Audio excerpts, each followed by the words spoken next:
сме тука затоа што се прели чашата. Не сме тука само затоа што некои насилници ми се закануваат мене. Туку затоа што постојано новинарите се изложени на закани и притисоци. Затоа што се спроведува цензура во телевизиите. Затоа што новинари се влечат по судови затоа што сликаат јавни личности на јавни места. Тука сме да пренесеме неколку пораки. Прво сакам да ја упатам порака на владата на која и плаќаме даноци. Не прифаќаме објаснување дека во владата има добри и лоши дечки. Затоа што владата е влада на Македонија. Не прифаќаме во Македонија да постојат две влади. Ние даноци плаќаме на ова влада. И ова влада има обврска да ги замолчи насилниците.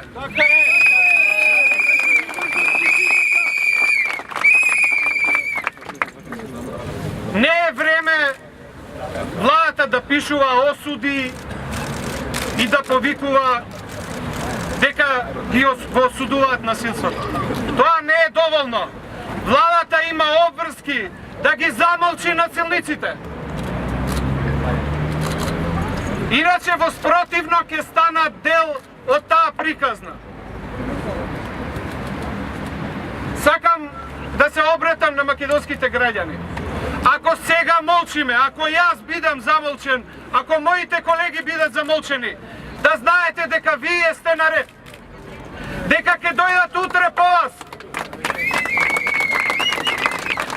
Сакам да ве повикам да бидете будни, затоа што еден режим што испративме нема да дозволиме да се востанови нов.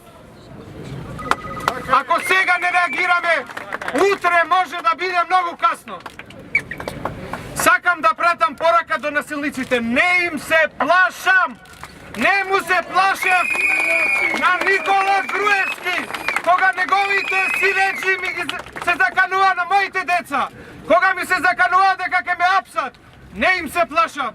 Не им се плашам и на насилниците на ДУИ и не им се плашам на оние кои што молчат и седат во иста влада со нив.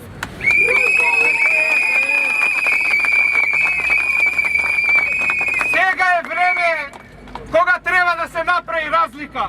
Кој е за слободна, демократска Македонија, а кој е со насилниците? Сакам да ги храбрам моите колеги да продолжат со нивната работа. Нема сила која што ќе не спречи во обавување на нашата професија, да застанеме во одбрана на демократските вредности во Македонија. Верувајте, ништо не ни можат! Благодарам!